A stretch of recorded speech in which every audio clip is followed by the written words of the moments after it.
Erika Kirk, TPUSA, stupid. Stupid. Look, I'm sorry. Corrupt, I can understand. Corrupt, I get it. You make money, you're hiding money. But stupid? No. You've heard of the Streisand Effect. Well, you can absolutely call this the ERIKA Effect from now on because the pattern is now unmistakable. Now, for the uninitiated, listen carefully. The Streisand Effect is what happens when someone in power tries to suppress criticism, tells people to stop, to shut up, go away, and accidentally turns a small spark into a wildfire. The more they threaten postures of clarity and they want to clarify, the more people start digging. Curiosity spreads, algorithms feed on conflict, and what was once kind of a niche chatter becomes mass attention through stupidity. Now enter the ERIKA Effect. Instead, these morons, instead of de-escalating after Charlie Kirk's death, Erika Kirk and TPUSA responded with legal threats, public scolding, and defensive messaging. That didn't shut anything down or anybody up. It signaled vulnerability. It said, come on, pile on. They're hiding something. It told the internet there was something worth investigating. Creators began pulling timelines, financial breadcrumbs, and data and internal inconsistencies, footprints, fingerprints. I mean, it was incredible. Audiences who never cared before suddenly leaned in. Because they're stupid. And here's the irony, among other things. If they had gone quiet, most of this would have burned out. If Erika Kirk had just gone away and said, I'm going to go home and take care of my children, you can understand, oh, absolutely, bravo. Hey, quiet, Candace. She's taking care of her kids. Enough. Let this woman be. But no. Or TPUSA. Even in a corporate structure, we're doing the best that we can to continue with Charlie's efforts, to continue the message, the worldview of Charlie. Please, bravo. More money, more donating, which is even worse. Instead, every response created a new wave of scrutiny and anger as you're being challenged. It's almost like, I dare you. The attempt to control perception became the very engine driving the attention. So yeah, the Streisand Effect explains the theory, but the Erika Effect is the modern, I guess, conservative media version. Overreaction equals amplification. Silence starves controversy. Panic feeds it. And TPUSA, they learned the lesson the hard way. Now, this is something which is so critical. Let me just explain one more thing. What could have been done, I think, might be able to be done, but I doubt it. If you're going to have any kind of an event whatsoever, instead of coming on and talking about me, how am I doing, this one's a liar, instead of sending legal notices out, instead of doing any of that, just shut up and start picking up with the mission if you have to speak like Charlie was in the next room. Give out scholarships. Have your TPUSA scholar. Bring out people. Talk about the message of Charlie. Play him. Erika, I don't know how to tell this to you, honey, but nobody wants to see you. Nobody cares. I don't know where you got this from. I don't know what kind of a delusional bubble you came from. If I seriously, there's delusions of grandeur, and then there's just lunacy. Nobody cares, and now it's done. Go away. Don't worry. Nobody will beg for you. Nobody will say, "Hey, where is she?" If you have to say something, and you should, get somebody who knows the program, who knows what to say, who knows what Charlie intended, who knows the theory and the themes. It's that simple. Talk about his message. Talk about how it's important. Charlie would have wanted that.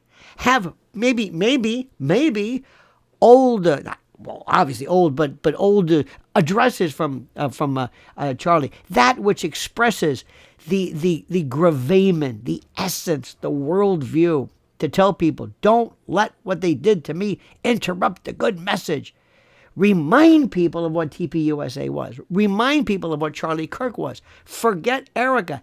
Get her out of the picture. I don't know how far she's contaminated this, but I love the notion of damage control. It's a fascinating subject. It's telling people, in essence, or trying to reroute their attention away from what's happening. This is textbook. Let me rephrase this. If you went back in time, in a parallel universe, in a parallel reality, and you said, let me see if I could have screwed everything up as fast as they did. If you were to go back in time, you couldn't have done it. Every single thing possible they did. And one final word.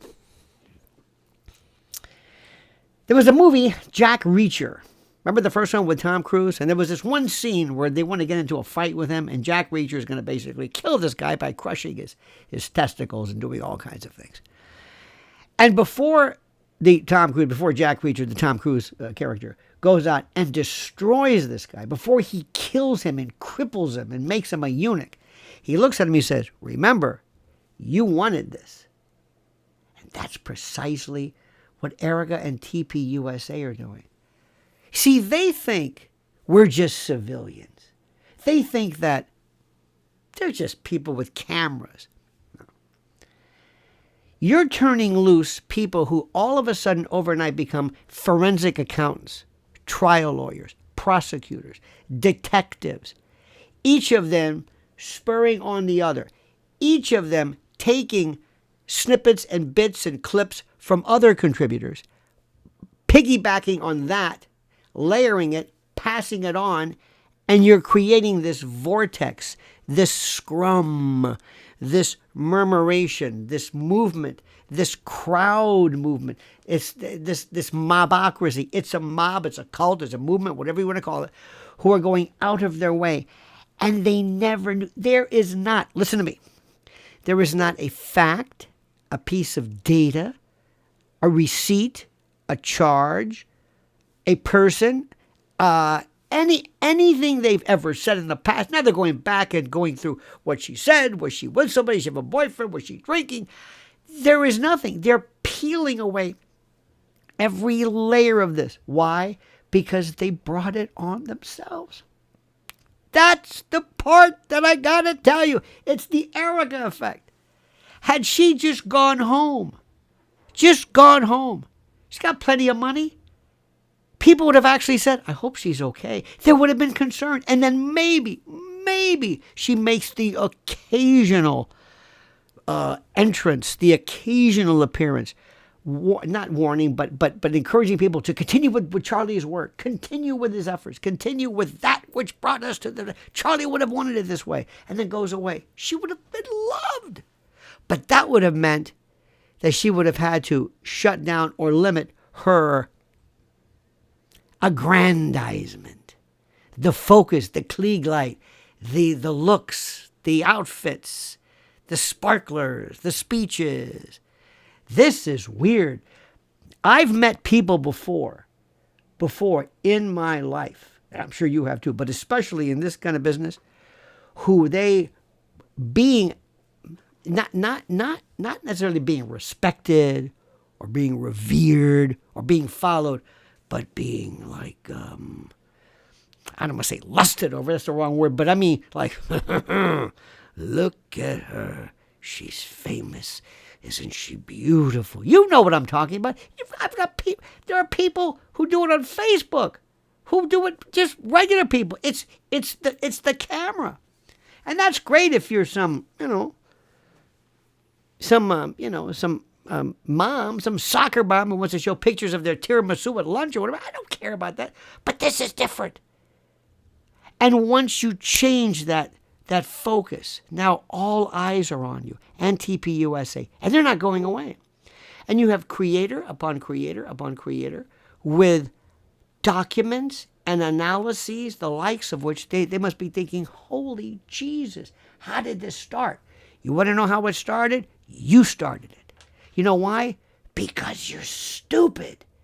And there's one thing about the world of nature. There's one thing about nature and the world of nature. Nature does not treat stupid kindly. It's unbelievable. So move over Streisand Effect. Hello, the Erika Effect. What do you think?